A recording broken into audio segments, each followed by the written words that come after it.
कर्जमुक्ती मिळालीच पाहिजे, शेतकऱ्यांना पिकाला हमीभाव मिळालाच पाहिजे. आमच्या मागण्यात काय रास्त शेतकऱ्याला समृद्धी महामार्गाला न मागता देता येते, महिलांच्या लाडक्या बहिणीला देता येतात न मागता, तर आम्हा शेतकऱ्यांना आमच्या पिकवलेल्या कष्टाचा भाव देता येत नाही. हे कोणतं नामवंत सरकार आहे. आणि आता आम्ही डायरेक्ट महाराष्ट्राच्या मुख्यमंत्र्यांच्या घरावर आम्हाला जाणार आहे, एक गोळ्या झेलणार आहे किंवा आमच्या सर्व मागण्या मान्य करण्यात आमच्या यायला पाहिजे. मुख्यमंत्र्यांनी आमच्या राष्ट्र मागण्यात आम्हाला एक पोतं फक्त सोयाबीनचं पिकं आहे. काय होणार आहे, कशी आमची दिवाळी आमदारात केली.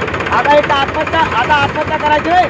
आता आमदाराला उद्या भाऊनी म्हटलंय की आता आम्ही आमदाराला कापू, नाही तर आम्ही आता गोळ्या झेलू आमच्या छातीवर, तेव्हाच आमची शांतता होणार आहे. आता आम्ही सगळे बंधू होते नेतृत्वात सगळे ना जात ना पंथ ना पक्षाचा झेंडा, आता फक्त शेतकरी कर्जमुक्ती अजेंडा या मागणीसाठी आम्ही आता सगळं देवेंद्र फडणवीस यांच्या राम जिल्हा बंगल्यावर जाणार आहे आणि आमच्या मागण्यांची पूर्तता करणार आहे. नाहीतर आम्ही झेलून आम्ही परतणार नाही आहे त्याशिवाय.